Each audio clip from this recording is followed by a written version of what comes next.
Hey everyone, before we get started, we'd like to provide a little context for what you're about to watch. It is, as you can probably tell from the video length alone, unlike anything we've done on People Make Games before. In fact, this investigation is something we've been working on behind the scenes since almost the very beginning of this channel. Since doing so, the people we've been looking into have publicly accused us of putting together a hit piece for our own benefit, of misrepresenting a group that is, at its heart, committed to doing good in the world.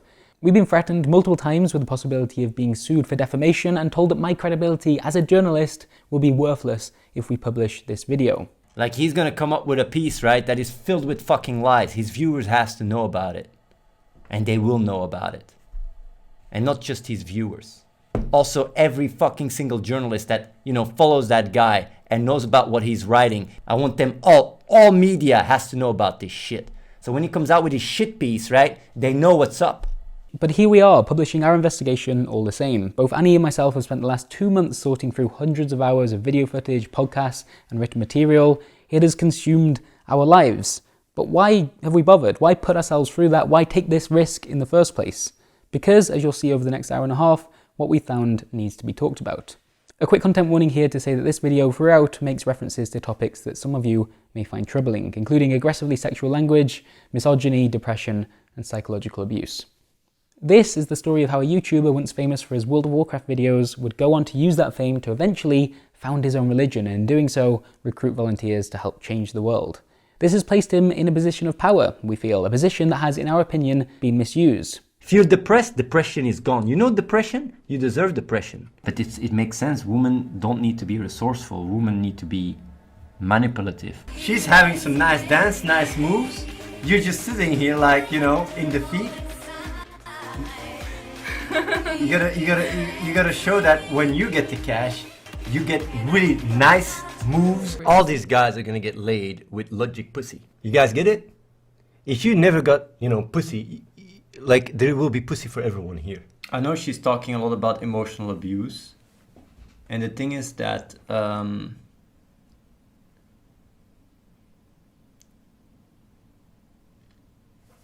it's not the first time that I've been accused of that by her. I first became aware of Athene about 12 years ago now. Back then, he hadn't yet raised millions of dollars for charity, nor had he started recruiting volunteers to come and live and work with him either. There wasn't a religion in 2007, there was no 4-step plan designed to help his audience click, and there was certainly no accusations of him running his own cult. That was all still to come. Instead, Athene was simply a character played by a Belgian YouTuber called Bashir Boumaza. Hi everyone, this is Athene. I'm Athene from Memories, best paladin of... It all started with this video in which Athene declared to the world that he was, in fact, the best World of Warcraft paladin on the planet. By the end, he's playing the game with his keyboard held like a guitar as Celine Dion's "My Heart Will Go On" blasts out in the background. People love it. They love him. You're pro or you're a noob. It's so easy. That's life. And so begins a series of videos in which Athene's character is steadily fleshed out, growing more and more obsessed with himself and his video game prowess with each episode. A cast of other characters is introduced too, played either by Boumaza's friends or family, each of them contributing to this overarching storyline of a man who's been consumed by his own delusional sense of grandeur. You all know me because at the moment I'm like the most popular thing on the internet. I just made a thread about how to poon some noobs. By 2008, Athene was one of the first true gaming hits on YouTube, and it became clear that he and his group had bigger plans for what they could accomplish with such an audience. And so between the madness, they'd occasionally upload videos out of character in which they'd talk about net neutrality or the importance of a free and open internet. This activism was all part of a movement they called iPower, which encouraged their audience to become activists themselves, but also to live what they called the iPower lifestyle, referring to 3 core principles: being open-minded, thinking actively, and putting your vision into practice. These 3 principles make the actual concrete iPower lifestyle, and even though a lot of people sort of live by them already, we think it's really cool to unite all these people and to inspire more people to live like this. iPower would stick around for a few years before eventually fading away, but this idea of building an audience around Athene and then mobilizing it to tackle big problems around the world, that wouldn't ever go away. Neither would the possibility of perhaps shaping how that audience chose to live their lives. Over the years, Athene has jumped from World of Warcraft with the games like StarCraft, League of Legends, Hearthstone, and Diablo. There was also a short stint as a professional poker player that saw Athene land a sponsorship with PokerStars and compete in a couple of tournaments. And inevitably, no matter which scene he found himself a part of, video games, card games, whatever, his character would run riot. Our shout box is blowing up with requests for us to talk to you. They want to know anything and everything about you. Why are you so famous? Because of the games! The games! They love the games. By 2010, a couple of the original iPower members had now left, and Boomaza decided to take a break from YouTube for several months, returning the next year with a video that would surprise, well, most of his audience, to be honest. It was called Athene's Theory of Everything. The following documentary presents new developments in neuroscience and a solution to the many current unsolved problems in physics. While it keeps clear of metaphysical correlations and is solely focused on scientifically verifiable data, it also has philosophical repercussions pertaining to life, death, and the origin of the universe. Amongst other things, this 50-minute documentary claimed to push the boundaries of quantum mechanics, relativity, and neuroscience. At one point, it even presented a brand new theory for consciousness itself, C equals HF. We can fundamentally establish that C equals HF, where C stands for consciousness, H for the constant of Planck, and F for frequency.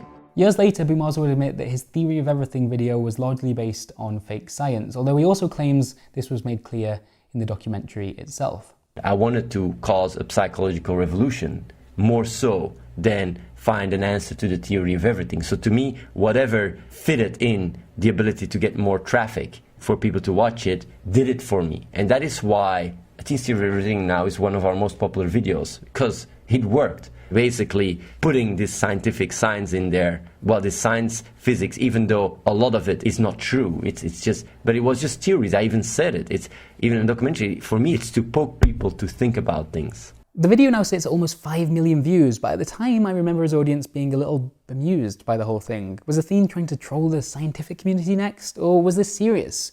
What had happened to the best paladin in the world? Either way, this Theory of Everything marked a turning point for the group. Although they'd continued to produce skits in which Athene played games and lived up to that original character, those videos were now often interspersed with Boomaza's thoughts on science or philosophy. In fact, if you visit the channel today, that's almost all that's been left online. Deep inside your subconscious mind, there is a notion, a truth that you have intuitively known ever since you were a child.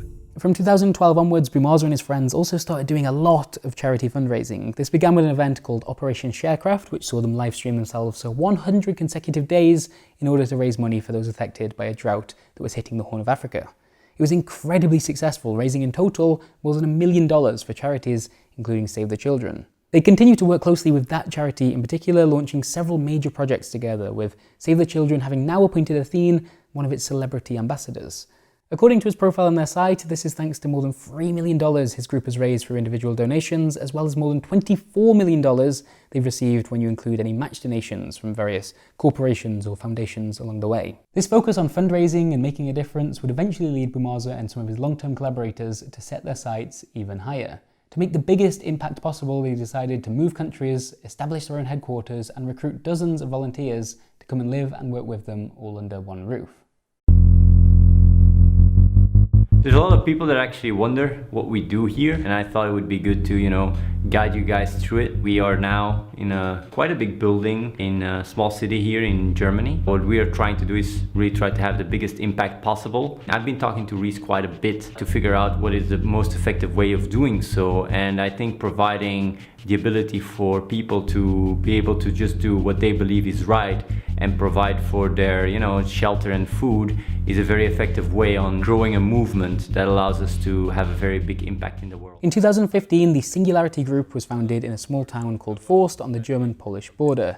It's this group that we've been investigating for more than a year now, having spoken to several former members, and most recently, Boomaza himself. Many of the people we've spoken to have talked fondly of their time there, explaining how they learned new skills like programming or game design, how important it was to feel like they were surrounded by people who wanted to make a difference in the world, or even just how much of a relief it could be not to have to worry about things like rent or bills or buying food. Everything in the compound, as it's sometimes called, was taken care of. But we were also told of a darker side of this setup too, an environment in which criticism of the group or its leadership was equated with not believing strongly enough in what they were trying to accomplish. We can see signs of this publicly too, like in a recent live stream in which Boomaza responded to a viewer who seemed skeptical about joining a group of people they didn't really know much about.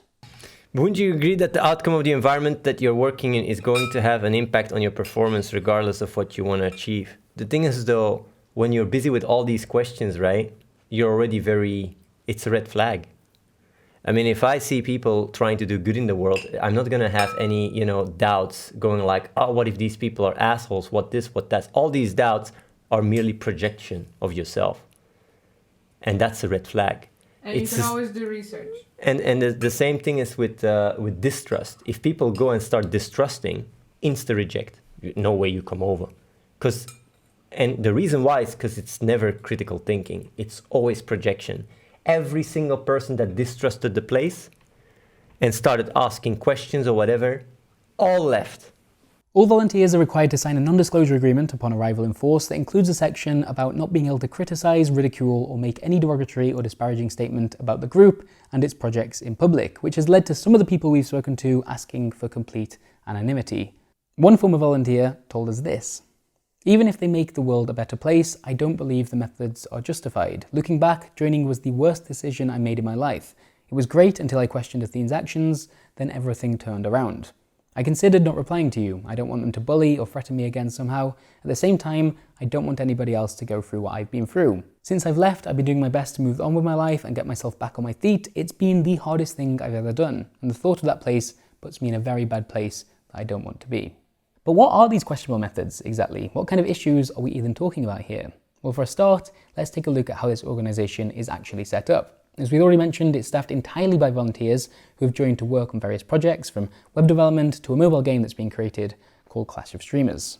Now, these volunteers don't receive a salary, but they also don't need to pay for any living costs whatsoever. That's the arrangement. So here is an interesting question with perhaps an even more interesting answer. What is this organisation in the eyes of the German government? Is it a charity, perhaps? Or maybe a non-profit? Well, no. According to Bemaza, it's neither of those. Pesticide says, Athene, whether you use the word work or not does not matter legally. Working for food and bed is the same as working for money under the law.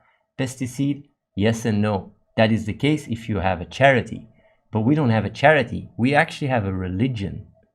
And when it's about a religion, when you go pray in the church, it is not work. It is expression of your religious freedom. Our religion is neurospinosism. It is the god of science. So people come over here and express their religious freedom by changing the world. There is nothing wrong about that. It's completely legally fine. How genius is that? It's called Athene. Now, there's actually quite a bit more to neurospinosism than that clip would have you believe. Although Bemaza and his group don't really promote it in the same way these days, back in 2016 and 2017, it was a much bigger focus. And their website, logicnation.org, makes for really interesting reading. It explains that neurospinosism, also known as Athenism, is an evolution of the philosophical work of Baruch Spinoza, whose followers included Albert Einstein, Carl Sagan, and Lessing. It also states that if you follow its 4 steps, you will be able to adopt logic as your core value, and in that moment, which is described as selfless clicking or sometimes just clicking, your life will be completely changed.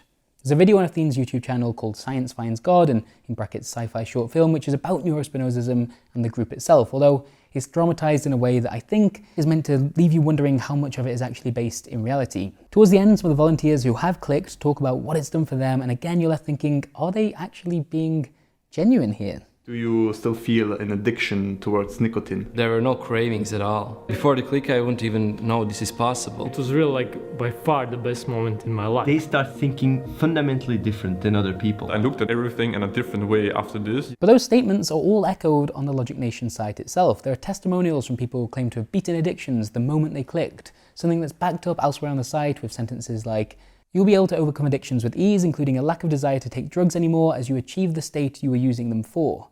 In fact, this whole section is full of such statements. All your problems will be gone instantly as you start thinking in solutions rather than problems. And here's one that crops up on other parts of the site as well. Your social anxiety or depression will gradually fade away, which will naturally improve your ability to find a partner.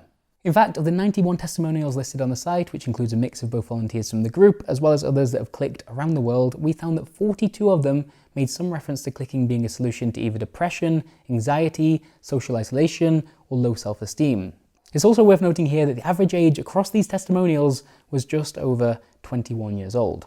These sentiments were also echoed by Bumaza regularly throughout this period, and often in much, much stronger terms. People can come over here. We have a building, we provide everything. People can come over here, work together with us to change the fucking world. And the first thing, obviously, is spreading this awareness. Because when people have this awareness, they just start working and making a difference and having an impact. And the funny thing, you'd feel more stable and more in balance with yourself than ever. If you're depressed, depression is gone. You know depression? You deserve depression. After knowing this, you deserve it. Because your depression is merely you being attached to how you feel and your own experience. If you chase your own experience, knowing that it kills people, your inaction, then maybe you deserve it. As I said before, Bumaza and his group don't seem to be promoting neurospinozism or clicking in the same way that they once did, but that doesn't erase the fact that for a couple of years there, it was a huge, huge deal for this group and their audience. Everybody that hasn't clicked, you guys are prisoners of your own prison. And evidence of the more extreme ways in which they went about that promotion are still evident here as well. There's a section on Logic Nation titled Help and Guidance, which includes the testimonials themselves, as well as a guide to adopting logic as your core value, but also numerous links to videos of dead children, their bodies being held close by grieving family members. Bumaza would regularly talk about how his audience, through their inaction, were responsible for such tragedies, and aggressively presented his selfless clique, his ideology, as a viable solution. Every day you go about your life without doing something about the cruelty, you're responsible for the death and the suffering. You are responsible. And that is what selfless clicking is. You are bullshitting yourself because you don't want to see the simple facts. You don't want to. You're hiding behind your comfort bubble, but it's killing people. And if you have any kind of moral compass whatsoever, you should really feel a lot of guilt about it. You should really feel fucking bad about it. And that's the reason why we live in this shithole. Because everybody values their experience more than anything. You are part of all the suffering in the world. And for what? There was also a recurring theme of marketing both the clique and the volunteer program towards people, usually men, who wanted to find themselves a partner. We've chosen to mask the identity of the woman sitting next to Bumaza here for reasons that will become apparent later on in this video, but for context, she's a volunteer within this group and is on a live stream with him talking about how she'd like more women to think about volunteering to the group. This is his response. Yeah, but it's gonna happen. All these guys are gonna get laid with logic pussy. You guys get it? If you never got, pussy, like, there will be pussy for everyone here. Pussy for everyone. Because at a certain point we can't add more people, but we can add girls because there's going to be room for girls because they can sleep both in one room when they are together, right? And here he is again later on in that same stream. Like in the future, like in the next year or two, it will be so omnipresent, girls will really want to click, and a guy can literally walk into a bar, say, hey girl, I'm going to make you click. And she'll like, did you click? Yeah. Like, for real? Yeah. She will instantly just want you. For real, by the way. The woman he's sitting next to doesn't appear visibly uncomfortable with what he's saying, although of course that doesn't mean that she isn't. But also, Bumaza is the face of the Singularity Group, and the reason many people join in the first place. His words carry weight, and this can be a problem, particularly when he is talking about women. Once the game comes out and such, and we're popular, then you're gonna have all these girls wanting to come over, because what girls love is they love safety, they love power, they love control, they love that stuff. And if we are becoming very powerful and rich and everything, it's like, yeah, people will just want to be part of this place. It's how it works. I think the place will be flooded by girls, because we will also give them priority. Because if we hit a certain cap, couples, we have place for 49 rooms can also sustain 49 couples, and every single girl that came over, well, almost every single girl, not all of them, ends up hooking up. So we just have a few extra rooms, and when girls come over,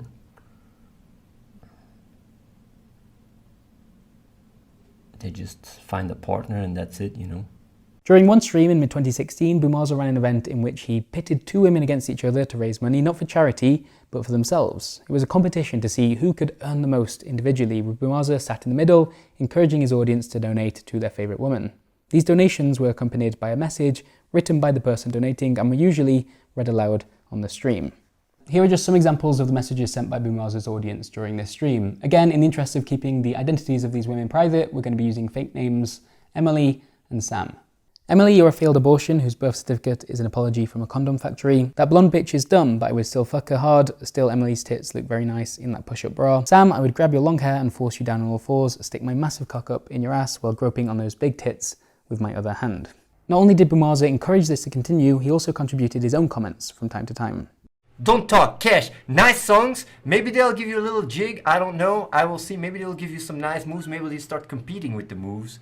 Maybe you guys, will get some nice show. She's having some nice dance, nice moves. You're just sitting here like, in defeat. You gotta show that when you get the cash, you get really nice moves. You can always give me a kiss on the cheek. Cheat, 500 pounds, easy.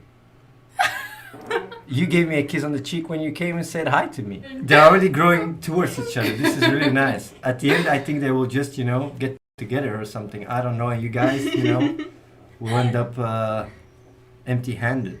How does that work? You made more than you've ever made in your life. So, like at least, enjoy the life. Get the energy going. I take care of my girl. That's why she stays here. She'll do the same. See all that cash? For $200, I'd be dancing for an hour. Like I got 2 girls here. You're not the kind of girl, the feminazi kind of girl, right? When I asked Boumaza about this stream, he told me that both women had enjoyed it and made good money as a result. More recently, he's also shared his views on what he sees as the biological differences between men and women on a live stream last year. But it makes sense. Women don't need to be resourceful. Women need to be manipulative, while men have to be resourceful. That's how biology works. So they literally become masters at it. For me, it's quite a realization because it allows me to understand that. It just allows me to understand how. It allows me to understand better about genders. I will give you guys a really good example, right? When a girl is with a guy, right, she already knows whether she wants to stay with him or not, whether she settles with him or not. And if she doesn't, she just uses him to really get what she wants, and then she moves on. And that's all fine. To me, that's just mind-boggling. I cannot relate with that. This was followed up with a discussion on Discord afterwards. These shows are usually referred to as the after party and are marketed as the uncensored version of what has just been discussed on the Twitch stream itself. Here, a commenter challenged what Boumaza had just said. You can't just generalize, I know girls that are really innocent and just in shitty relationships. Here's what Boumaza had to say. You can't just generalize girls. I know girls that are in really innocent and in shitty relationships. It's because it doesn't work. Their spiel doesn't work. You have to understand, girls only do this when it works. So when you are the kind of guy that pleases, you're being taken advantage of more and more, and it has no ceiling. It just keeps going until you're completely, it's really fascinating. Girls have evolved to be emotional manipulation machines. That is quite fascinating for me. And if you truly understand it, it just stops working, because if a guy would try to pull that to another guy, a guy would just laugh in his face. But a girl can get away with it because a guy channels it through, she, is more fragile. She's more vulnerable. I have to take care of her. And that's why a guy has this weak spot, blind spot that can be completely, twisted.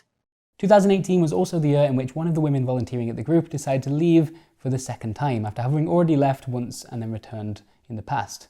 This time, however, something was different. She publicly called out Boumaza himself. We're not going to use footage from the live stream that she recorded as we wish to protect her identity, but here is a quote from that stream, and it's worth noting that she was crying as she said this.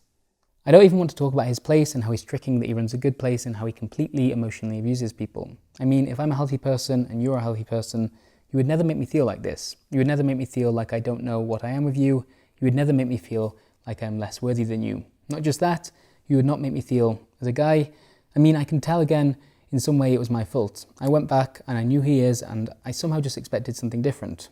I don't know what I expected, like suddenly things change or whatever. I can complain about the trauma I get there and how I was humiliated and constantly making me feel like I was unworthy. You think that it's your fault. I just want to know who he is so I can let go, so I know there is nothing wrong about me. All of this psychological abuse and gaslighting, constant, is not okay. He cannot get away with it. It's not okay. It's not okay to do these things. That's now why I feel like there's something wrong with me, and that's why I can't even stream normally and express myself, because in some way I'm afraid. What is wrong with me? Since recording this in April of last year, she's now deleted the stream and returned to live and work with the group. According to Rhys Layson, a long-term collaborator of Bumaza's and the person officially running the Singularity Group, the true nature of her reaction at the time was multi-layered. On one end, she felt like she was owed money, and as she was very outspoken about it on her stream, Athene was considering to make Twitch aware of it. This resulted in the chat spamming that Athene would ban her in her chat and resulted in the Twitch VOD. This VOD then started being spread on Livestream Fail and clipped out of context, so it looked like Athene was some kind of monster, even though when looking at the full VOD, there is much more context to it. The thing is, we have seen the full VOD for ourselves, and although we agree that there is clearly a problem between the volunteer and Bumaza regarding money, or cryptocurrency specifically, we find it extremely difficult to believe that this is all the volunteer is talking about when she speaks of him completely emotionally abusing people, or the trauma, humiliation, and feeling of being unworthy which he experienced. Over the last year or so, we've contacted this volunteer multiple times, hoping to ask what she was referring to, but she has declined to be interviewed. We're also concerned by a quote from Bumaza on a live stream that he recorded on the very same day. I know she's talking a lot about emotional abuse, and the thing is that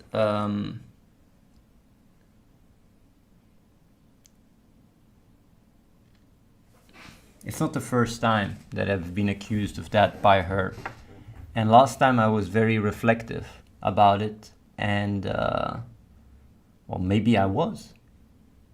So what I did was I checked, and other people say it's not the case. So, because I'm always skeptical, you know, I'm not the kind of guy that says like, oh yeah, I'm perfect and this and that and deny. Maybe if she says I'm a psychopath, right? Maybe I am. There's a chance, right? But then I just look at the reality and I measure and I see, is this correct? And when I get evidence it's not the case, then it's not the case, you know? We're not remotely satisfied by the answer. The man accused of emotional abuse should not be the one who gets to then decide whether or not those accusations are indeed valid. Nor have we been satisfied by any public statement this group has ever made regarding what happened here. Bumaza has openly talked in the past about manipulating people, even lying outright for the greater good. Is that what was going on here? I always want to do what is right, even if it goes at the cost of myself. And that is why people trust me. That's why people came over here, because I always do what is right. The problem is that what was doing what is right is defined by your understanding. And sometimes you can think something is right while it's not right. So me manipulating people and really pushing the right buttons, I thought it was the right thing to do because it helped the bigger picture. It helped more people, you know. So for me, it was nothing wrong to push buttons, to manipulate people, to do whatever, to lie to people. It didn't matter because I knew in the bigger context, it helps kids. I always thought I respected other people's needs because if they have food, if they have a roof above their head, they can change the world, right? All these other emotional needs or whatever, I mean, come on, man. You just use your understanding, you overcome that shit, right? Thing is, though, it doesn't work like that. And it's because of that missing piece of information that I was treating people really in a way that was damaging them because I didn't truly take their needs into account. And that is where most of the disconnect was here because people knew that I had good intent because I wasn't doing it for myself. But since I was still using them in order to gain for the benefit of the world, since there was no connection with this contribution need, with this bigger picture, they really felt like, in a sense, taken advantage of, even though it was very hard for them to place, and as a result, they channeled it through themselves. They blamed themselves. They said, like, this guy only tries to do good, and I'm obviously fucking up like crazy. So that's why this environment could be quite traumatic to certain people, because I wasn't fulfilling their needs, but they didn't have the ability to channel it in any way except themselves, because I obviously wasn't taking advantage of them. I was just trying to have a bigger impact. And so as part of our investigation, we began contacting former collaborators of Bumaza, including volunteers from the group, although most of them didn't have much to say about what happened. We also tried contacting other people that Bumaza had worked with over the years, like Dean Layson, who you might remember as Athene's shirtless companion, Furious. He never replied, but this email, perhaps unsurprisingly, ended up getting back to his brother, Reese, the head of the Singularity Group. He sent me a DM over Twitter one evening shortly afterwards. Hey Chris, as you mentioned in the mail to my brother, you're focused on determining whether anyone has been taken advantage of. Having a full and honest journalistic investigation on this would clear up much of the warped stories that have gone around that caused us a lot of stress in the past. You are more than welcome to visit us at our HQ here in Forst and interview anyone you like. Feel free to reach out. Cheers, Reese. We agreed to get back in touch after a few more days, giving us time to think about what that would actually even look like, and also to give us some room to continue investigating. As part of this preparation, we contacted a couple of friends of the volunteer who spoke out to no avail, as well as her brother, who we sent the following message to. Hi there, I'm a journalist working on a story about Athene and the group he's established in Germany. I believe your sister is a part of that group. I was wondering if I could ask you some questions. He responded to what was a very general question with, she is not a part anymore and I wish she never will be again. You can ask me questions if you want. That caught us by surprise. We didn't realise that she'd left again, and so we asked him why he hoped his sister wouldn't return to live with the group. He explained, she is different. She was more progressive before, more happy. And what happened to her there, in my opinion, is a crime. I asked if that was because he thought she'd be manipulated. He responded, we all do that in some ways, but it's not just manipulate, it's controlling someone. He knows how people live in our country and what their money is for. He knew that she was bad financially, and he used that whenever she didn't play the way he played. He knew her appearance was important, so he kept telling her that she would grow old and ugly. He used various things to make her insecure, and money is one way for sure. He knew she was not financially secure. He told me that she was afraid Bumaza would come to their hometown and convince her to come back, something he had done once before. I asked if his sister had ever been in a relationship with Bumaza, and he told me yes. She followed him years back before he answered her message. She probably idolised him. He later clarified that he wasn't sure about the relationship. At this point, I asked him if he could pass on a message from us. Here's what we wrote in that message. Hi, my name is Chris Bratt, and I'm a British journalist investigating Bashir Bumaza, aka Athene, and the group he's put together in Forst, Germany. Having spoken to a number of people who have since left that group, I understand you might be suspicious that I am somehow working for Athene or not to be trusted. I'll provide some proof as to who I am at the end of this message. Hopefully that helps. I've been investigating Athene and his compound, that's what some people refer to the building as, for the last year after I became concerned that he may be abusing his position and using it to manipulate young and vulnerable people. I've heard stories about him being extremely difficult to live and work with. I've also been told that anyone who disagrees with him in the compound is made to feel isolated and worthless. A number of people had told me that he uses money, both real and cryptocurrency, to control people within the group. When someone says they intend to leave, for example, he may threaten to take back any cryptocurrency they own. We'll get onto that part later in the video. All of this sounds like very manipulative behaviour, and I'm hoping that by putting together my story, I can help prevent more people from being harmed. I don't want more young and impressionable people to end up moving to his compound and having their lives ruined. I'm hoping that you feel the same. As I mentioned, I've been working on this story for a long time, and I will be publishing at some point in the near future. However, I could really use your help. You seem to have had a very close relationship with Athene, and by the sounds of it, you've been hurt by him more than anyone else as well. I really need your help to tell this story and make sure nobody else gets hurt. I understand you probably don't want to talk about Athene right now, but with your help, we can make a difference here. If you think you can help us tell people about what's been really happening at Athene's compound, please do get in touch. I'm sure you have concerns about your privacy, and I'm very willing to discuss that with you. We don't need to use your real name or show your face, or anything that might give away your identity. If you prefer we didn't, I want to help, I promise that. Thanks. And it was at this point that we unwittingly became a major part of the story. 4 days after sending that message, I received the following tweets from the volunteer who we'd contacted. They read, I don't find it okay that you keep contacting my family and friends. I told you I don't want to talk to you. People message me about the mails you send them of me being abused. I don't feel okay with you spreading my VOD I deleted. I don't want to have anything to do with your hit piece. Your message to me is filled with lies, and I don't want you to use anything from me in your video. Everyone that contacts me because of your lies, I will tell them the truth that I told you to leave me alone, as your message feels very manipulative to me. This was quickly followed by tweets from several other members of the group, including Bumaza, Layson, Tanya DeVoe, Bumaza's partner of 20 years, and Meryl Magadassi, who's a consultant for Save the Children and is currently staying with the group in Germany. That night, Bumaza recorded a live stream alongside the volunteer, who had evidently returned to join the group once again. Is because this is pretty serious. I mean, if this guy would make a sensational hit piece filled with fucking lies, I see it very easily live its own life and create a lot of bullshit. Even if I would fuck her, that's none of your business.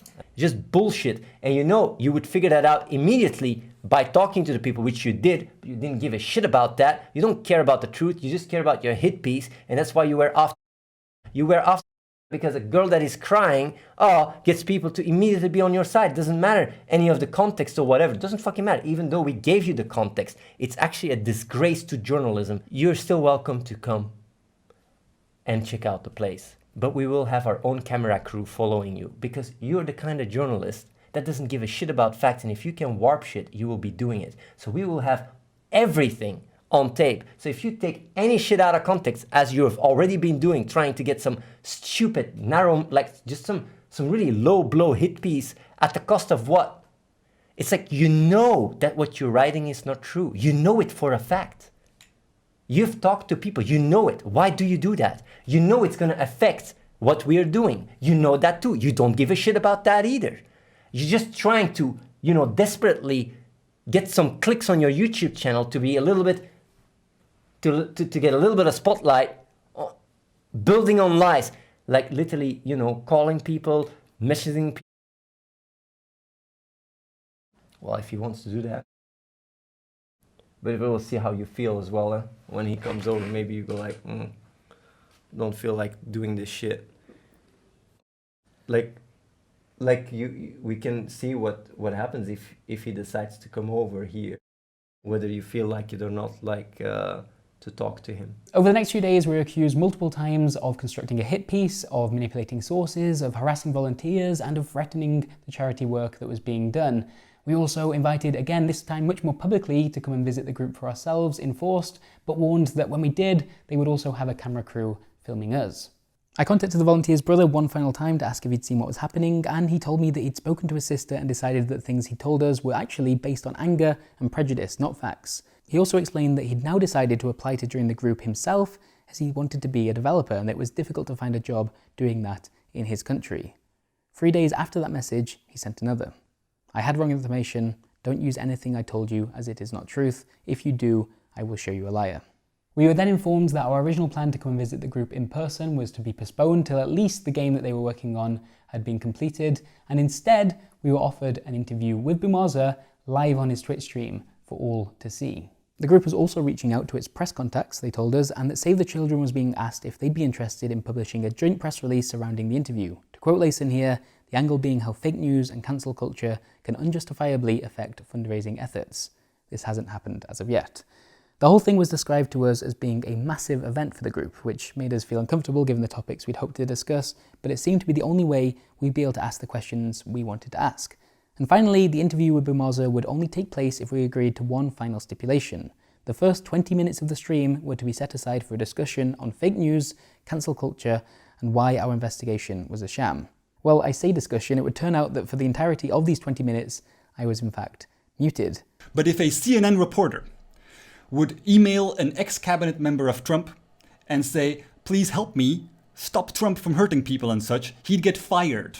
Muted, and also nicely framed by quotes taken from my message entirely without context. You can find a link to the entire thing, including this bit, but also the interview itself, in our video description. The only edits that we've made are to mute the name and blur the identity of the volunteer.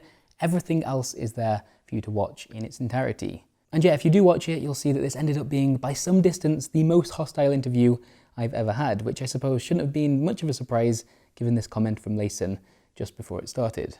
All right, so I'll bring in Athene. Okay, thank you. All right, cool. Again, I want to, just to be clear to the viewers as well, we are not exactly thrilled with the way that Chris went about displaying journalistic integrity. Athene will put as much effort in his presence and approach, but he will give extensive, honest, in-depth replies to his questions. Despite this, I pressed on as best I could. One of the early questions we had for Boumaza involved something he'd said in that first live stream in which he'd called out our investigation in relation to the volunteer that we'd attempted to contact. Even if I would fuck her, that's none of your business. Relationships, even in a much more standard workplace than this one, can pose all sorts of ethical issues. Like, for example, if you're dating a subordinate and you have the power to do things like give them a raise or sign off on their holiday requests or make them redundant, your relationship is going to end up being a factor. It needs to be considered. And so the reason we're interested in whether or not Boumaza had had any relationship with a volunteer here is because there's an even more unusual power dynamic to consider. They all live and work in the same building, with absolutely everything being paid for by money that is raised largely by Boumaza himself. The religion they're all a part of is sometimes referred to as Athenism, and the video advertising the volunteer program is literally called Come and Work with Athene. He's not just some guy in this setup, he's the guy. So we wanted to know if any of that had been considered. Yeah, this is something you said after you found out about the investigation on one of your live streams. You were sitting next to a volunteer that was a woman, and you said, I think directed at me, even if I would fuck her, that's none of your business. Why did you say that? Because it's true. I mean, like, I can do whatever I want in my private life, and that doesn't concern you. I mean, if I tell you, do you cheat on your girlfriend or on your wife? Or if I say, like, do you have any romantic relationship with anyone? Chris, tell me, please.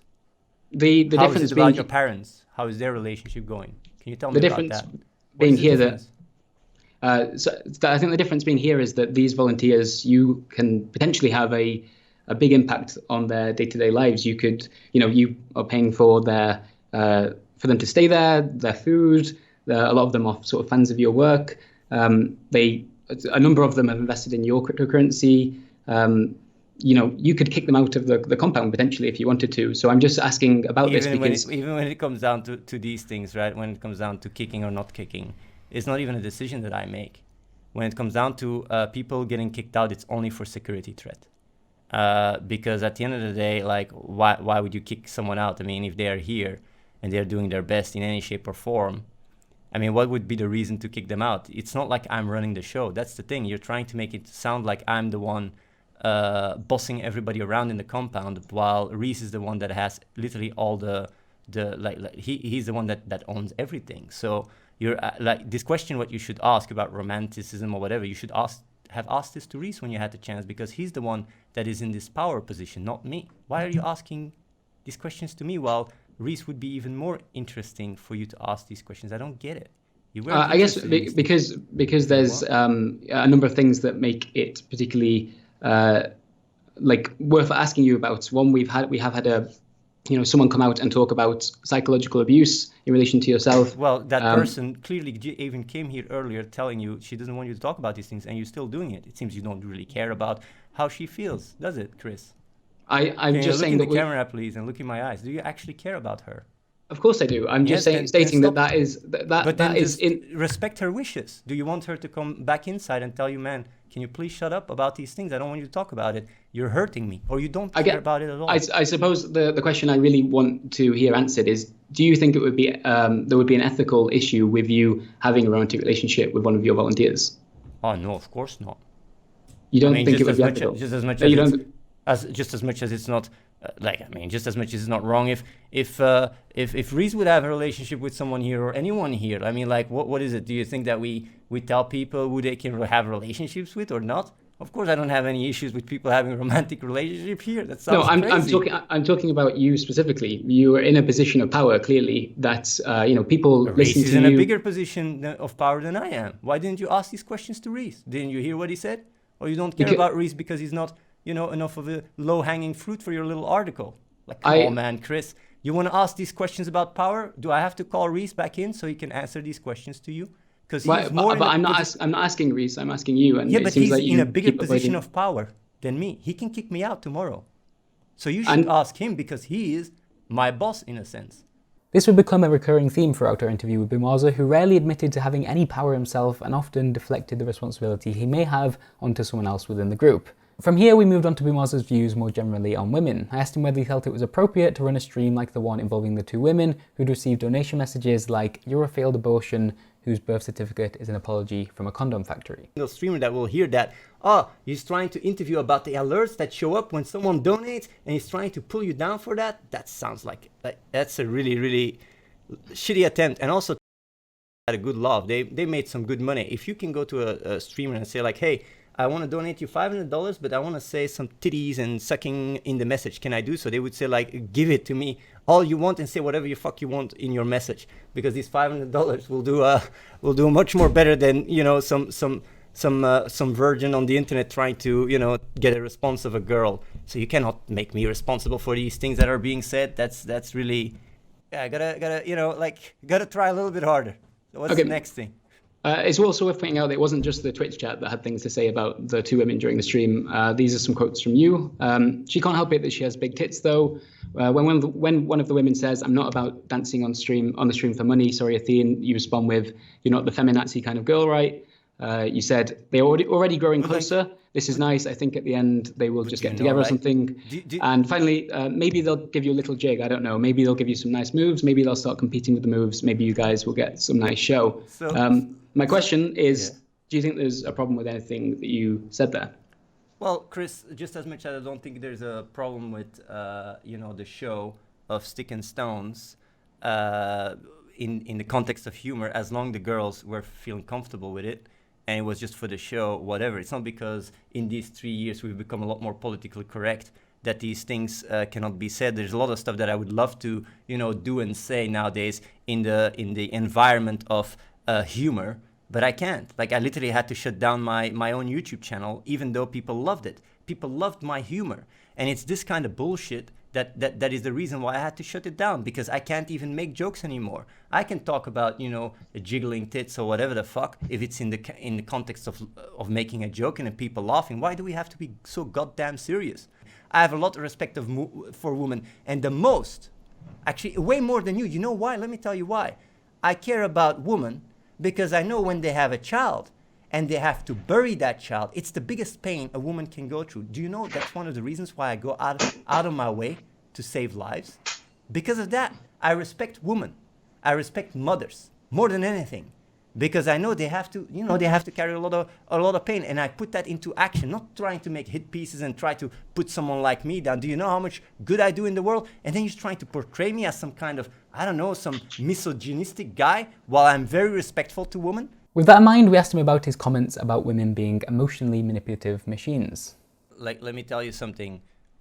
First of all, I love my mother more than anyone. And when it comes down to my personal relationships with women, I also treat them with respect and the way I would like to be treated myself. Aside from what my experiences have taught me. And when it comes down to my experiences, like what you're saying right now, right, about emotional, manipulative and all that stuff, Maral told me these things. I'm not even saying as an anonymous source.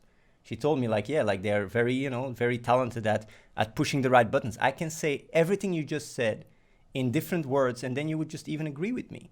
The difference is that you're trying to, make it sound like I'm this evil guy, and you use certain very emotional loaded words because that's your intent, that's your agenda. You don't care about the truth. You truly know that there is no fire. You know it, but you don't care. Is it because you got triggered with my real talk at one point and you were watching the stream? I don't know, man. But honestly, if you try to make me look bad and that's your intent and that's the only thing you care about and that's what you tunnel vision on, why do you even need my responses? Just make your peace and say whatever the fuck you want.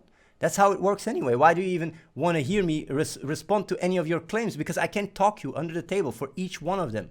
You know what you're doing. It's like when I say oh yeah, emotional, manipulative, this and that, and oh yeah, the way you say it in the tone or whatever the fuck. When it comes down to relationships and when it comes down to relationships between man and woman or whatever, right? It's about trying to understand it. It's not about, finding labels and judge it. It's about understanding our nature, understanding where we came from, understanding why we work, how we work. And the thing is there is nothing wrong about trying to figure it out. Maybe I'm wrong. Maybe I'm right. I'm not trying to just to say these things as absolutes at all. It's just my ability or my way of trying to understand. And there is differences between women and men, even though I believe they're fundamentally equal. There is differences, and the way a woman grows up and the way a man grows up is fundamentally different. And it's just for me very fascinating to see how the world and how a woman experiences the world is so different that I can't even relate to it. I can't even understand it. You make a pretty good case about emotional manipulation use, so maybe I should review it and also, add Chris to that equation, because you're actually also a little bit emotionally manipulative. And the extent to which you go, even now on the stream getting exposed and stuff, I gotta say, I didn't know that you would go to that extent, but keep on going. You can keep going. What's your next thing? Let's go. I don't think you, again, answered my question there. So I'm pointing out that this stuff that you say, you obviously have an audience that listens to you and takes what you say very seriously, so much so that people come and, join your group and work with you. they are like, do you not feel you have a responsibility when you say something like, it's quite fascinating how girls are evolved to be emotionally manipulative machines, which is just something you said. I'm not taking that out of context. You have an audience that is listening to that, an audience of mostly guys, but some women who are going to hear that and internalize it because it's you saying it. Do you not think there's a problem with that? Like, but the thing is, though, the way you are bringing it up is like as I'm stating it as an absolute truth. For me, it's like if I'm being told by someone that this is how they operate, then I find it very baffling, and I talk and I share about it on the stream because that's what real talk is. I talk about controversial topics all the time. If Destiny says it's fine to fuck your mom, like in order to for the rhetorical reason or whatever the fuck, I mean, like, are you gonna say like, hey, all these kids are watching you and these mothers are watching you? What are they gonna do? They're gonna go to their mother and say like, hey, can I fuck you? Like, seriously, man, this is what real talk is about. You can't take this out of context and make it sound like, oh yeah, you gotta go and like all these vulnerable people. Like what I'm doing to people that watch me is make them think for themselves. That's literally the first thing I say all the time. Think for yourself critically and don't believe everything I say. And I do know that it's not that simple. Like you're putting it in that context because, you take it out of context again, but hey, nothing is new here. But like on top of that, when it comes down to that, like, I don't think they're just emotional manipulation machines. And I wouldn't even call it manipulation.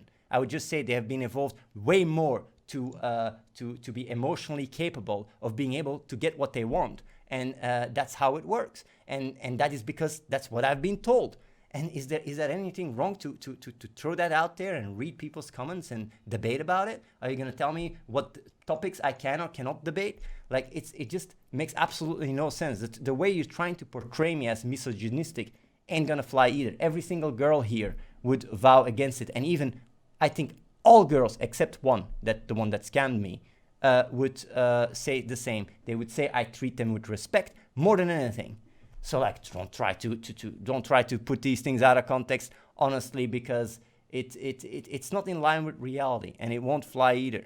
I actually wonder what you're gonna do, by the way, with the docu. Are you going to just make all these quotes and not even give me the ability to respond? I see you do that, man. Oh man, if you do any kind of defamation or whatever, like I will not just sit by and do nothing. I will actually respond to that and make sure that people know what you're trying to do, because it's such a misinformation. It's crazy. But I think at this point, I don't even know if it's needed. I think people already know what kind of a journalist you are. So keep going. Like, what's your next thing you want to say?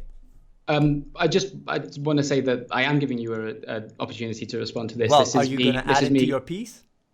We are going to look at the whole thing and see what is. So you're not going to try to change the piece to make me look like a misogynistic guy saying the stuff in Discord, and then well, that's what you're going to do. You're talking of me slightly here. We haven't actually started on putting our piece together. This interview is a part of that. I'm just simply asking you: are those comments that you said, in your view, sexist, and do you think you have a responsibility, given the audience that you have, to be careful when you say things like that? I've given you the chance to respond to them. Yeah, and I did respond to it in full context, and I wonder if you're going to give that context in your documentary, or if you're just going to put that and say, we asked him to respond, but he was just like trying to justify it. Following that concrete answer on whether his comments were sexist and whether or not he had a responsibility to his audience, we moved on to clicking. Here, Bumaza did seem to recognise that he had been at fault to some extent.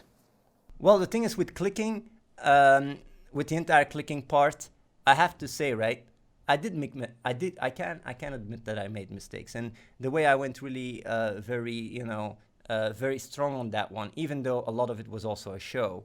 I could have done it better, definitely, and I also think that this clicking stuff might have caused, and I already said that as well, even in this building, it caused like groups, people saying I was clicking, and you had the non-clickers and the clickers, and we were very, very against that. And we have, since then taken a much more chill approach. But the initial idea of clicking, it's not that I believe it. It's just like something that I think is just real. Because there is studies about, paradigm shifts and stuff, and the ability to initiate it and stuff. It's not just something out of the blue. And but of course, the way I went about it was way too binary, and I should have done it in a better way. And in retrospect, it's a lesson I've learned, and that's how life goes. I try to do my best, and I try to learn from the mistakes and keep going. Hoping to talk about some of those mistakes in more detail, I brought up logicnation.org, although Bumazo was quick to point out that they don't direct people to that site anymore. But for a while, they did direct a lot of people there, and so I wanted to know how he felt about the claims that clicking could cure someone's addiction, depression, or anxiety. Do you think those statements are true? Well, I think at the time, based on our, because we had quite a big sample, right? We had a lot of people saying these things, and that's why we wrote it down, because we were like, oh yeah, these people are really, having a good time. Like it's having a really good effect, positive effect. Since then, a lot of people have, what do you call it, fallen back, right, to their previous habits. But we've never really even put the time and effort in updating that page, because nobody visits it. And the reason why it's still up there is because we don't want to hide it away. We don't want to remove evidence or whatever. Like, we don't care. Like, this was a certain period in our time, and that's it. So there's certain claims there that are definitely not representative with reality. And that is also why I'm not, in any shape or form telling people to go there. People can, people that are watching the stream right now can testify to that. If I say, like, to check something out, check out the podcast, this logicnation.org is just like an old website, and that's all. So some things, there's quite some things there that is not accurate. Same with like some videos we put up on our YouTube channel since then have also been changed, certain claims I made. So yeah. Yeah, I'm still interested in that site because you did use it in a much more substantial way at one point, and as I said, it still is up without any disclaimers about the fact that you may have moved on from that.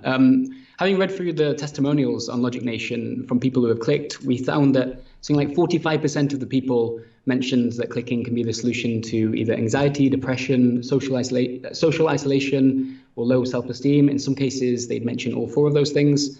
I'm wondering, are you concerned at all that people who read those testimonials could be led to believe that clicking is the cure to their mental health issues, rather than going to seek a professional? That's a long stretch, but hey, I'll answer your question. I mean, it's people testimonies. I didn't even check them. If people just go on a forum and talk about these things, what are you gonna say? You say like, hey, are you taking away their? I mean, there's so much stuff out there about crystals or whatever the fuck.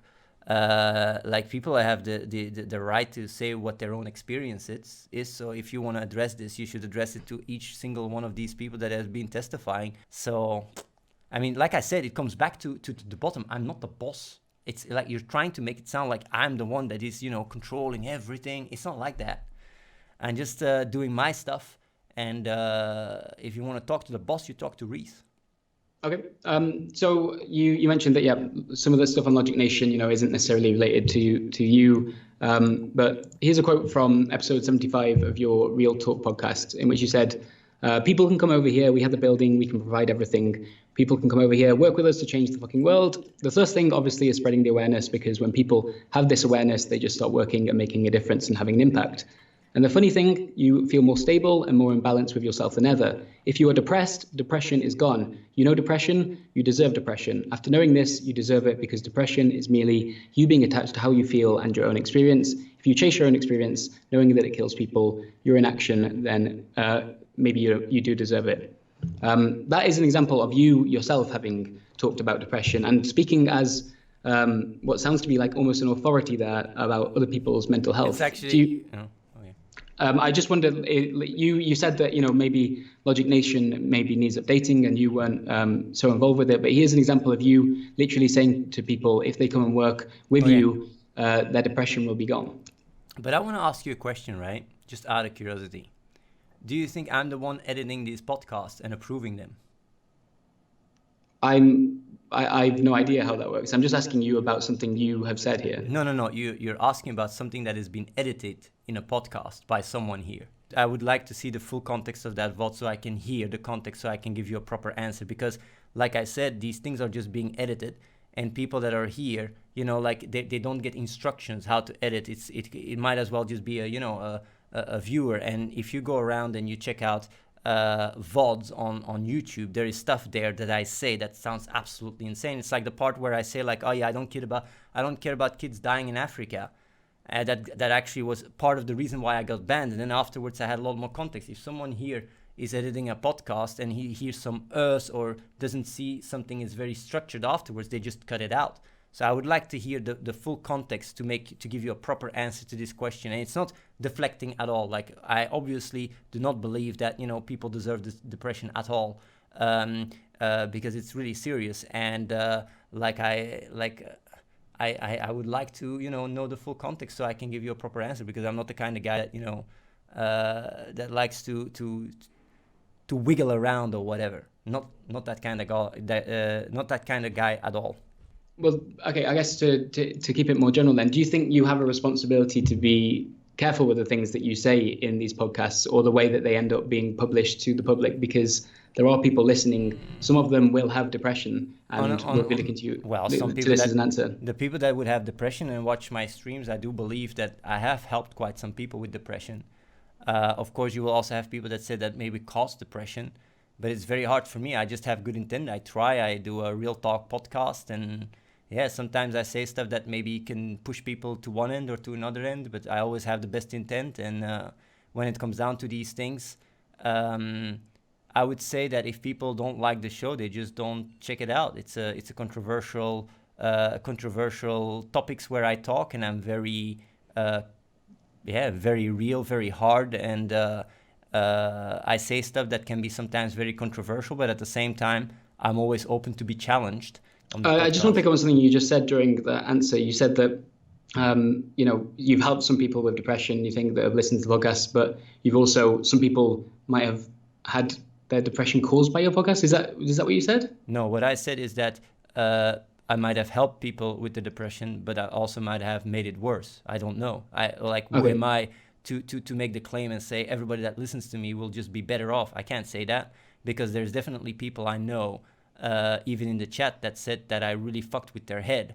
But that has, even in that regards, that has more to do with the inner conflict that is caused because of the reality of how shitty the world is and their inability or their inaction, rather than what I say, or rather me saying it. Do you not feel that you have a responsibility to be careful with the words that you use and the way that you talk to this audience if you have the capability of messing with someone's head that's listening to you? Well, the thing is, though, like, if I was able to go inside people's heads and help them, then I would definitely do that. Like, for me, I don't want people in any shape or form to be worse off after they saw what I have to say compared to before. And the thing is, like, it's very hard for me to find the perfect balance, because everybody has their own configuration, their own experience, their own traumas, and it's very hard for me to navigate in a way that everybody would grow from the talks. The best answer I can give you is the one where, like, if I would know better on how to go about things, I would do it. So, like, of course, I'm very aware and do my best. But secondly, what is also very important is to see the bigger context, where what is it that I'm actually doing? What is it that I'm contributing to the world? And when you see my actual actions and the amount of, and I'm not using this as a justification, I'm just giving it context. If you're talking about, like, harming people, right, then the one that is doing the most harm is you. I mean, you're literally trying to cancel me, going really out of your way to find little quotes left and right, while I'm literally, reaching millions of kids. So if it's about caring about people's lives, I think what you are doing is a lot worse than me saying stuff maybe not in the right words at the right time, and someone that is watching the stream voluntarily might being hurt by it. Like what you're trying to do is you're trying to cancel one of the biggest philanthropists on the internet, and then you're trying to talk about caring about people. Like, seriously, man, I'm much more balanced and much more thought through about my actions and its consequences than you are. Next up, I asked him about the videos of dead children that were still being linked to on the group's Logic Nation site. So how do you feel about those videos being on the site? I think it's good. Even though it's linking people to some pretty traumatic scenes. Man, that's the reality. It's like if you go to YouTube and you Google for these videos and you find them, you don't want to see the truth. You don't want to see what is happening out there. You want everything to be cozy. I mean, that's the reality. That's actually happening to kids, and that's what I'm trying to make a difference about. So you're trying to make it about how you feel. How do these people in these videos feel? It's a little bit selfish of you to try and say like, hey, be very careful. I don't want to see, you know, what shit place the world is. Can you just keep me in this little bubble? This site isn't just about, you know, showing people reality. It's showing these videos with the intent being that you want these people to click. The people on this site, the whole thing is built around these 4 steps to logic as your new core value, and that you yourself will click. What I'm asking is, do you feel comfortable that those videos are being used to promote what is your ideology? Well, I wouldn't say it like that. First of all, when it comes down to the click, we have really been moving away from it. I mean, everybody in the chat can testify to that. And like when it comes down to the videos per se, just independently, it's fine to have there. And what we're just trying, well, when we made the website, what we wanted people to be aware of is, I don't even know what the context is where these videos are being used. I would actually have to check it out because I'm not even the one that made the website. Like, let me see. I didn't even go and check it. Okay. Help and guidance, logical knowledge, Athene guides, why thinking probability is good, emotional intelligence guide, examples of emotional videos showing tragedies in the world. Okay, so how is that link connected to you gotta click? Can you tell me that? I mean, it's 2 paragraphs away from 4 steps to logic as your new core value. Next to it is a 4 simple steps infographic showing how to click. But like where does it say you got to watch the videos to click? Where does it say that? I mean, it's on a website that is built around clicking. That is the whole purpose of the site. You can't make that statement. So because the video is about clicking, every single thing there is, you know, a way to make you click. That's a little bit like a very long stretch. It's a long stretch to try and connect everything to clicking, everything. Every single testimony is also so people can click. I mean, like people just made these testimonies and we copy pasted them literally from the Reddit. It's like this they're inherently being used as marketing here. They're testimonials of clicking. No, like people are reading them to understand what clicking is like. But I don't understand how on a website about clicking, this stuff isn't related to it. But the thing is, like, that's the thing. You're trying to turn it into a conspiracy where we try to make people click and all that stuff. Like these things, right, are very decentralized. It is not me going around and trying to direct it all. So is it a conspiracy now? Now we as a group are trying to make other people click? I mean, all my viewers have, like, the entire clicking part is just passé. It's old news, bro. It's like, go and ask my entire chat. Every single one of them can testify. I don't talk about the click anymore. You're literally trying to fish, you know, very hard because you can't find anything. But you did at one point, and that doesn't mean that you aren't also responsible for that. Like the neurospinozism is referred to as like AKA Athenism on this site. Like it seems kind of wild to me that you are completely distancing yourself from what's on this, what is on the site and how it's used. I'm not completely distanciating myself about this. You're trying to put things into my mouth and making it black and white. The reason why we called it Athenism, it was a very strategic move because it creates people to talk about it. That's it. And when it comes down to the website and all the testimonials and stuff, it's all decentralized. Was not even my project. Finally, I had some questions about the financial setup of the Singularity Group, starting with the fact that the people working there are unpaid. Why did you opt to recruit volunteers rather than having sort of paid employees in the very early days? The main reason why is because intent. Like, it's about doing good in the world because you care about doing good in the world. And when money is involved, based on my own experience, even in the past, things can get very, very wonky. And it makes sure that people are really idealistic. Like I myself, for example, right? I'm literally the poorest guy in this entire building. I have nothing. Why? Why am I doing what I'm doing? Why am I so driven even though I own nothing? Even my phone, right? It's not mine. I borrow it from Reese. So like in that regards, like it's a very powerful way of seeing people's true intent, because if we start throwing money, then you have stuff like Save the Children CEO that is getting paid I don't know how much money, and you get all that stuff. It's a very powerful framework because it also attracts people that are financially independent as well. But here's an important bit of context. Bumaza and his group have launched 2 different cryptocurrencies over the last couple of years, Doobie and Purpose. And their audience have invested heavily thanks to daily streams advertising the investment opportunities that these currencies presented. This would lead to the Athene channel being banned from Twitch for a time as it broke certain terms of service.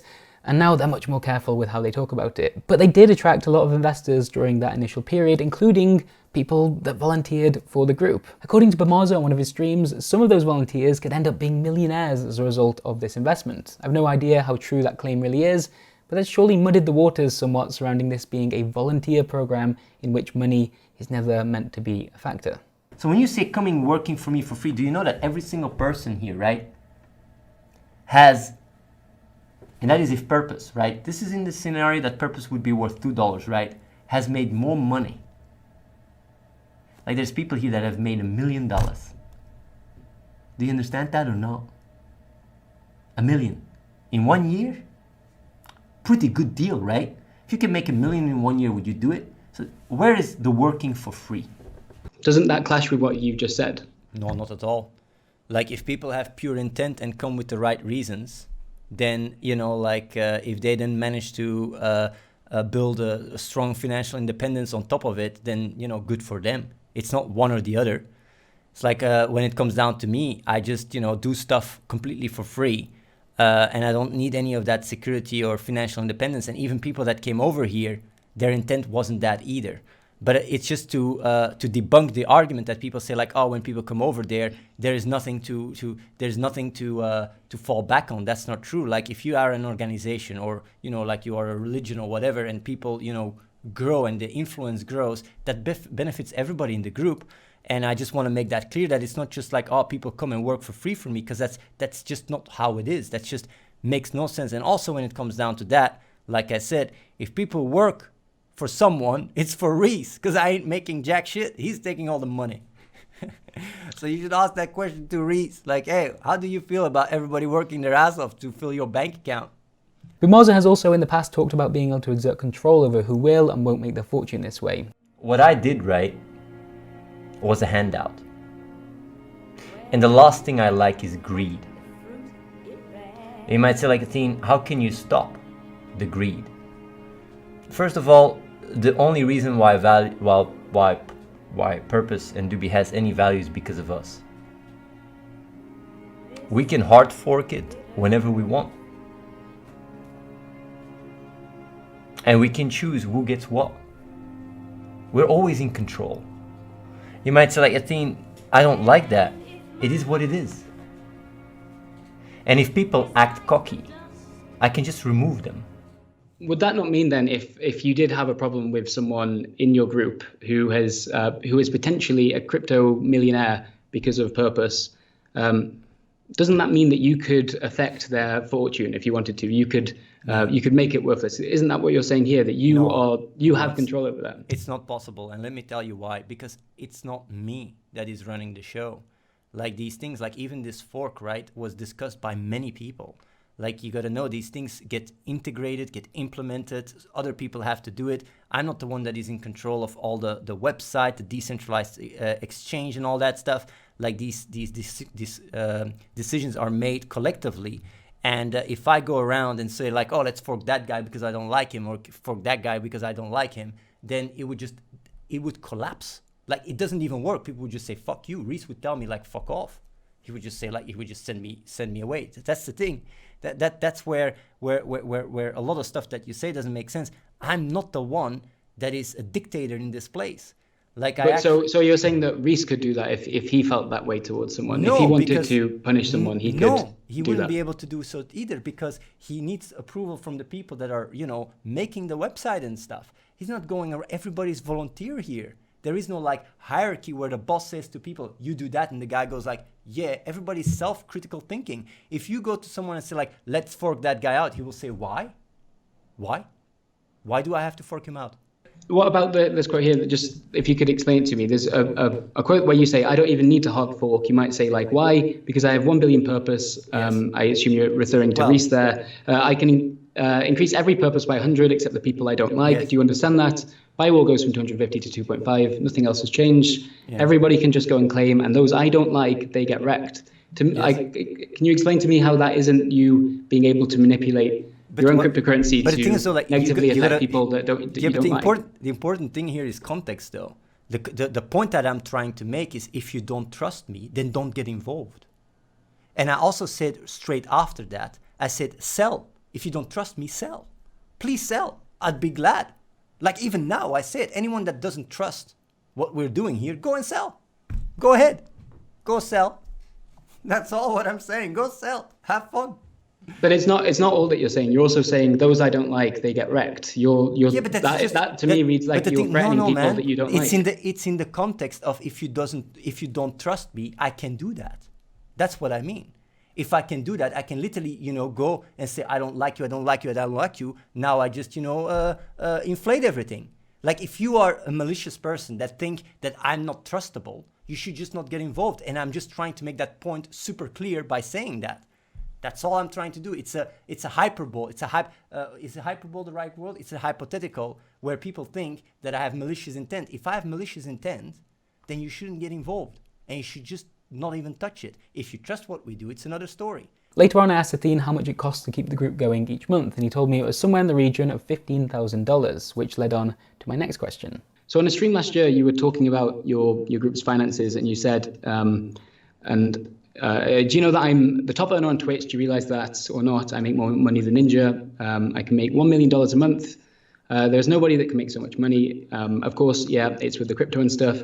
I'm not just focusing on cash at all because we have enough. We can literally keep this place running for 10 years without having to bring in a dime. Like if it costs $15,000 a month, multiply that by 10 years, that suggests that you have, upwards of $1.5 million set aside to fund this place.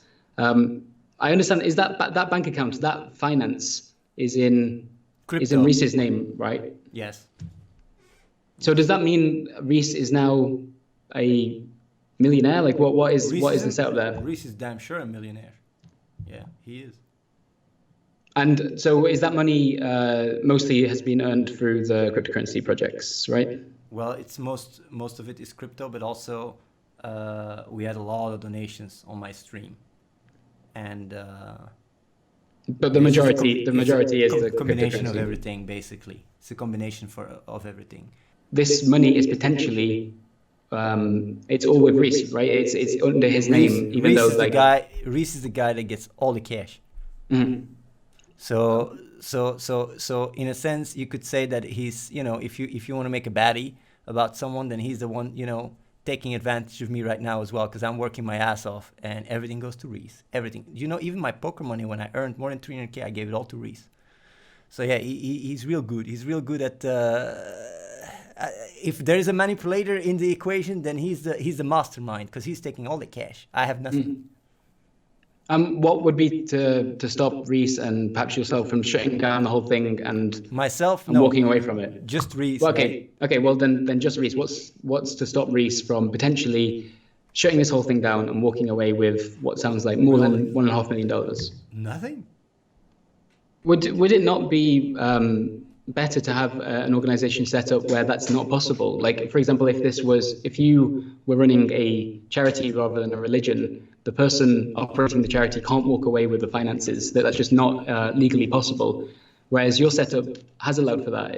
Would it not be in your interest to set something up that makes that an impossibility? That the money, the finances that have been raised belong to the Singularity Group as a whole, like your group as a whole, rather than one individual? Well, we might move towards that in the future because right now $1 million is nothing. I don't understand why you haven't already done that, because clearly your audience has invested a lot of money into your group. Your volunteers have invested their time and their lives into your group. Why is there not already a setup that would prevent Reese from walking away or Reese from dying, like basically crippling your organization? Because the amount of money that has been raised is not worth going through the hassle and having Reese time to set it up. And So it's easier to set up a religion than to set up an organization that would protect from that? Yeah, definitely. Well, setting up a religion the way we did it, with the setting we have here and the setup, was the easiest way to go. Because with charity, right, just to give you a little insight, we weren't even allowed to do it. Because we wanted to start a charity where the money went to save the children, right? Because that's what we mainly do. When it comes down to the cash flow, we actually have very little cash flow. Most of it is just crypto. And cash flow just goes to save the children, and that was not allowed. I know, but there's $1.5 million here, which might not be a huge amount to you and your bigger projects. It's crypto. But it's also going to be what's potentially keeping the lights on in this place. And you're trusting, That's not true. You're asking people to trust one person. Let me tell you something, man. You're talking to Athene. I can do a sellout stream and literally make $10,000 right now. Okay, well, I just don't understand. I'm just saying, like, well, that's just a theme for you, man. I can raise. When I went to Cherry's stream yesterday, in 5 minutes I made her $100. She just doesn't understand how I do it. I just am very good at milking people for cash. By the way, this is satirical, making sure a little disclaimer. I'm just really good. Like 1.5 million is nothing for me, man. I can raise that shit even if I have to. I just play poker and make 100K. But surely it's something to the volunteers that work there and also to your audience that's like invested like that funding in the first place. I don't get this reasoning that it's just not worth the hassle. That seems like an irresponsible attitude when you're talking about that's not true more than because $1 million. Because when it comes down to making an organization, right, and looking at these at proper alternatives, this is a lot of setup, man.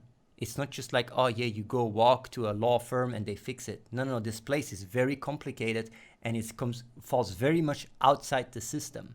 Okay, so for now you're just asking people to believe in it and to trust you and to trust Reese. But the thing is, like, well, yeah, they just need to trust in the project and in people's intent here. It's not me and Reese, because it's not me and Reese that keeps the place afloat. It's us as an organization, as a group, that keeps this place even able to do anything. If it wasn't for all of us working on this, then it would just be me with Reese in Merksem. It's like, I'm not telling people to trust us. It's about trusting yourself.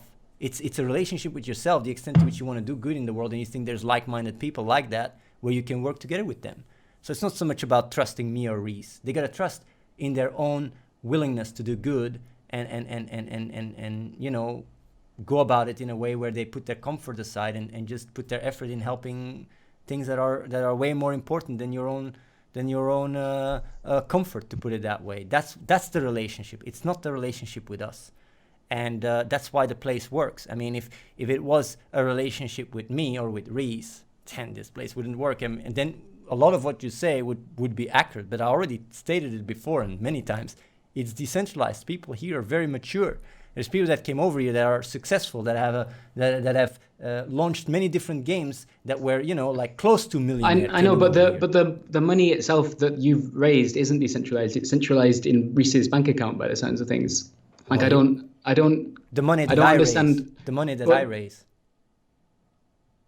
Because I'm the one raising all the cash. So you're asking this question to me, right? But yeah, but you're the group that you are working with are all working towards this project. Yes, but I'm the guy that is raising all the cash, though. It's me. Sure, with the help of the group that you've set up. The help of the group. It's my stream. I can go to Merksem by myself and raise tons of cash.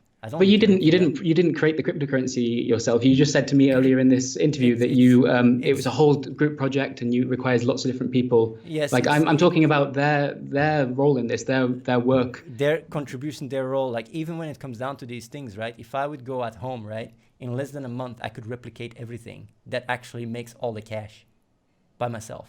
Okay, I don't doubt that you could, but those people have put their work into the entire. The exchange and the blockchain part, right, is almost a fraction of a fraction. It was mainly the idea of me that made all the money. It was not so much their work. Same with, like, when it comes down to, like, what people put all their work in is the game, and the game hasn't even come out yet. So when you want to make an argument about people's effort and like, it's not even tangible. There's like, so when the game does come out, and you've talked about it in the past about that potentially. Yeah, we will have a structure, yes. Yeah, okay. So by that point, once the game is close to release, the structure will have changed. We will have definitely a structure, yes. After a little while, the conversation then turned how if there was a big conspiracy going on here, then people would have already started talking about those problems. I pointed out that the volunteer who had publicly accused Bumaza of psychological abuse could be one such example of that, at which point things blew up again, and he ended up bringing her onto the stream despite me asking him not to. And that's where things ended, with Boumaza again shifting the focus away from our question and onto our investigation itself. It was an incredibly frustrating interview to be a part of, with him very rarely admitting responsibility for anything really. So much so that you'd think he was just some guy that live streamed on Twitch. But he's not just that, is he? He's the public face of this entire group and its efforts. He's the reason people join in the first place. He's the main fundraiser and the figurehead. A religion has been named after him, PR stunt or not. He's an ambassador for Save the Children. He's the one that's been there from the very start, and his creative partner of more than a decade isn't just the boss, but the landlord too. And yet, if you ask Boumaza what his role is here, in his words, he's just the homeless guy that's allowed to run a live stream from time to time.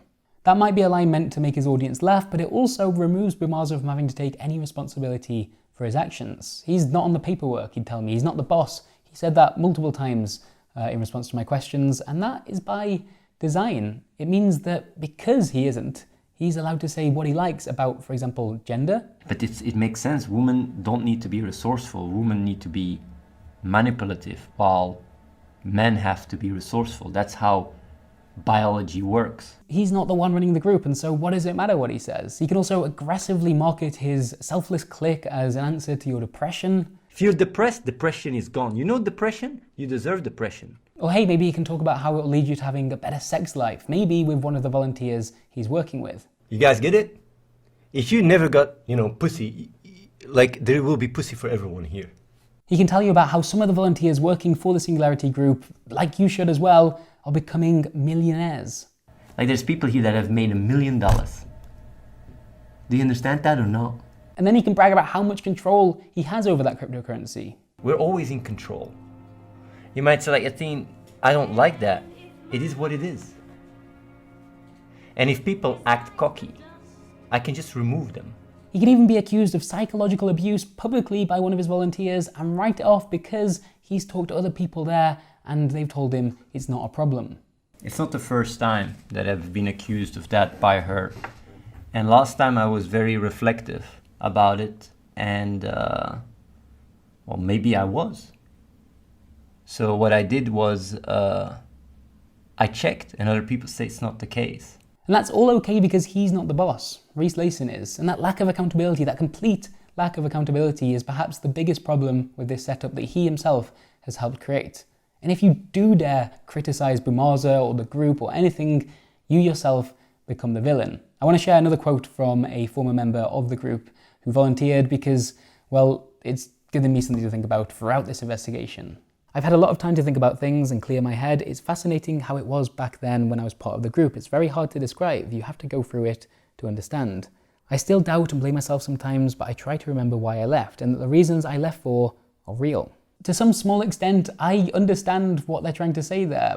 Throughout the course of reporting on this piece, Layson and Boumaza have both tried to make us doubt and blame ourselves too. We're threatening the charity work, we're told, or we're harassing volunteers. For someone who's claiming, who's trying to do a piece about a manipulative cult leader, you're being pretty damn manipulative. Time and time again, to get through this constant and very public criticism of what we're doing, we've needed to take a big, deep breath, take a step back, and just look at the entirety of what we found here. This organisation has real problems that need to be addressed. It places far too much trust in the people at the top, both in terms of the huge amounts of money being raised. Even if 1.5 million isn't a lot to Boumaza, it might be to the volunteers who've helped raise it. But it also demands that everyone trust in his and Layson's ability to recognise the ethical issues that this group is encountering.